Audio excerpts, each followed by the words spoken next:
Welcome back to the Irish Media Network. I'm Cameron Mayfield. And I'm Brinley Gardner. And this week is Spirit Week. This is my favorite week at Knoxville Catholic. I mean, what's not to love? We have theme days. I know, and don't forget senior night and Halls and Walls. Oh my gosh, Halls and Walls was so much fun this year. I mean, it was incredible. Color Wars were also so much fun. Wait, hold up. Do you remember what happened at the tug of war event? Like how the teachers cheated? Yes, and we'll get more into that after this short break. Knoxville, Tennessee, home of the You are looking live from Knoxville, Tennessee, and welcome to the Irish Media Network. Hi there, welcome to The First Down, brought to you by the Irish Media Network.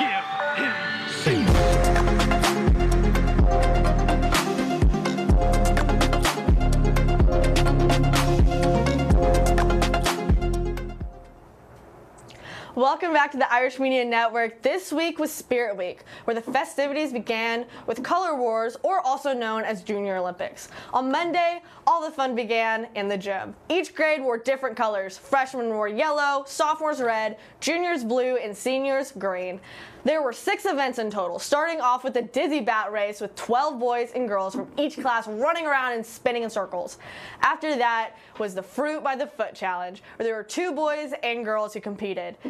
Then we switched to the table race with 5 boys and 5 girls from each grade apart, with 1 table surfer as well. Once we were finished with that, we went to a classic being musical chairs, which consisted of 2 boys and 2 girls from each class. Then we arrived to the epic pickleball challenge, with each game being a one-on-one competition. After all that, we reached the final, which was tug of war, where 4 boys and 4 girls from each grade battled it out. To win Color Wars, you need to get the most points from each event. You get 10 points for winning, 8 for second, 6 for third, and the last place will get 4 points. The winners of this year were the juniors, with the seniors second, sophomores third, and freshmen last. Controversy arose after tug of war when the teachers challenged the sophomores to one more match. Both sides started tugging, and then more teachers came in and helped their fellow staff. The despicable and unsportsmanlike act from these people were supposed to be our role models. Just saying, got a little extra people there, but you know, thankfully that part didn't affect the sophomores' points. And let's rewind the clock to the 1960s and the sophomores' decade. Welcome to a journey through the vibrant decade of the 1960s. Almost like a powder ground mass. On July 20th, 1969, Neil Armstrong took that historic step on the lunar surface, declaring, That's one small step for man, one giant leap for mankind. Very fine-grained as you get close to it. It's almost like... Meanwhile, on Earth, the civil rights movement was in full swing. Activists like Martin Luther King Jr. fought tirelessly for equality and justice. Live out the true meaning of its creed. With his electrifying performances and hits like Jailhouse Rock, Elvis not only defined rock and roll, but also became a cultural icon, blending music, fashion, and charisma in a way that captivated millions.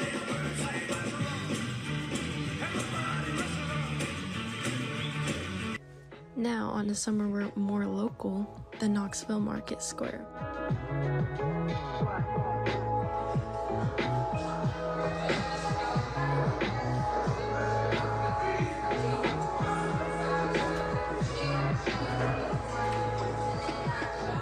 And speaking of all the changes happening throughout this time, the legalization of liquor sales was a game changer in many states during this era. I'm Brinley Gardner with the Irish Media Network, and I hope you enjoyed our deep dive into the stories that shaped our world as it is today.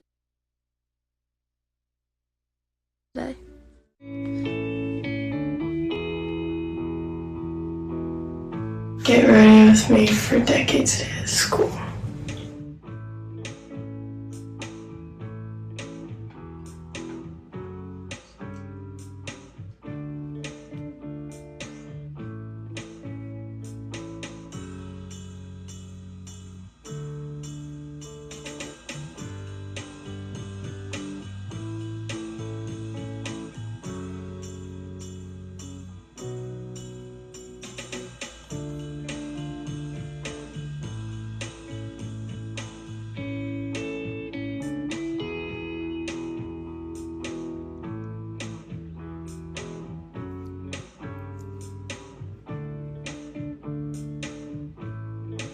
So this is the final look. Thank you so much for watching. My eyebrows are crisscross. What? What?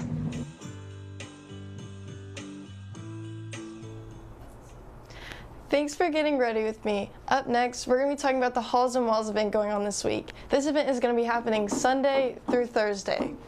The Halls and Walls is a time where each grade will redecorate the part of the school with a certain theme in mind. This week, the seniors will decorate the Commons, juniors have the A wing, sophomores have part of the C wing, and the freshmen will decorate the Fine Arts hallway.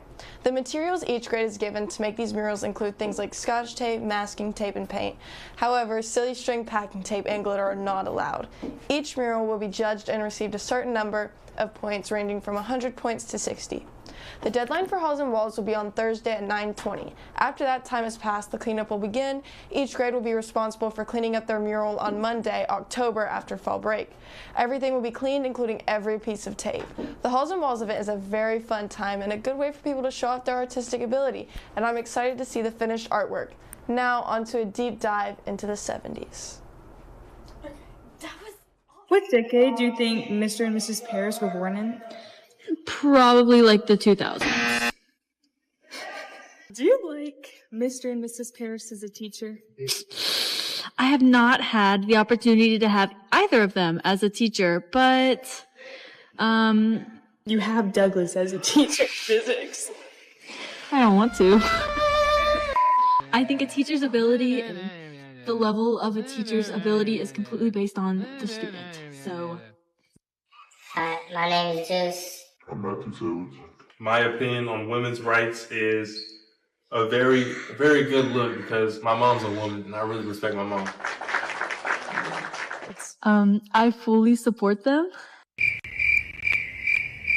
I think they're good. How women's rights has improved since the 40s, I think they've improved a lot. Women can get jobs now. Yeah, I think like the right to vote and just like be your own person is a big part of it.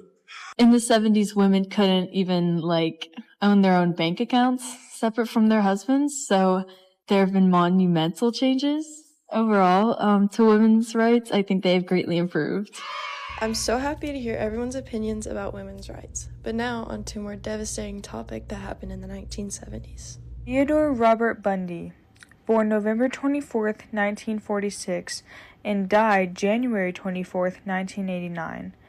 He was an American serial killer who kidnapped, raped, and murdered dozens of young women and girls during the 1970s.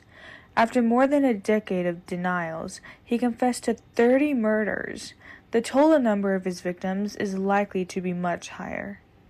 Paul McCartney announced the breakup of the Beatles in a press release on April 10, 1970, while promoting his first solo album, McCartney. Their breakup is attributed to numerous factors, including the 1967 death of their manager, Brian Epstein, Lennon's heroin use and relationship with Yoko Ono, Harrison's increasingly prolific songwriting. Hi, my name is Alice Paris and I'm a senior. Get ready with me for salad dressing day. But wait, that's not all. What am I missing? But wait, there's one more thing. Thanks! Your smile is like a breath of spring. Your voice is soft like summer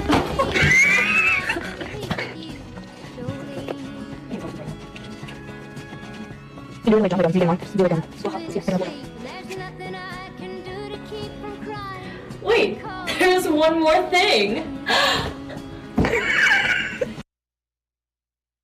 Another school topic, if you have never been to a football game here at KCHS, then right now is the time. HOCO nights here are always so much fun and exciting to watch, but that's not all. Our student section is always super fun and amazing to be a part of.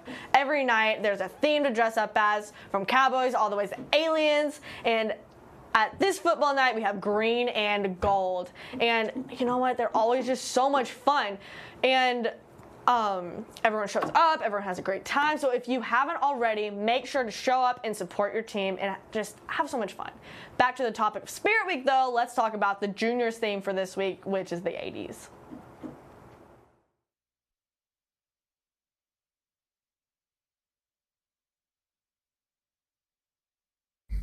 We could spend hours talking about the 80s and the many accomplishments and major events that happened. But for now, let's only look at the most notable. The fall of the Berlin Wall came on the 9th of November 1989. The wall was used to divide communist East Germany from West Germany, and for years many protests were held in order of the wall's destruction.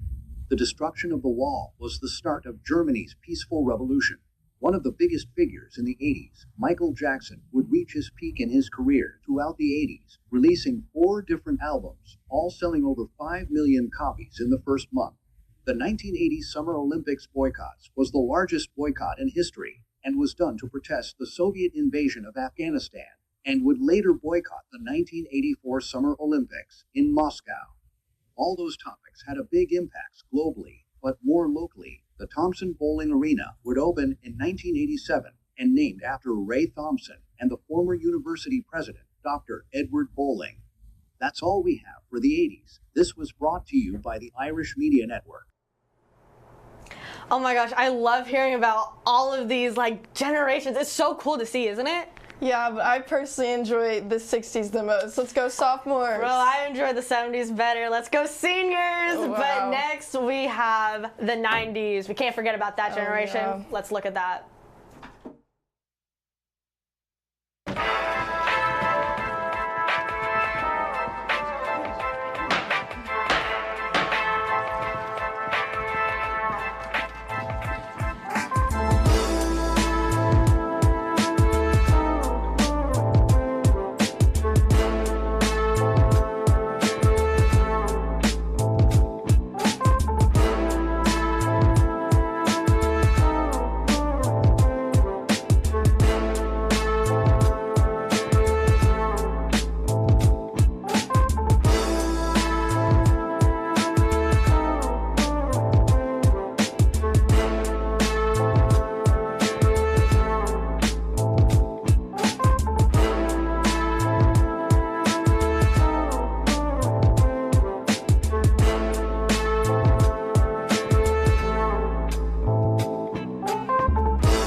I am too. Well, folks, that's all that we have for today. Make sure to check us out on all of our social media platforms. And as always, go Irish!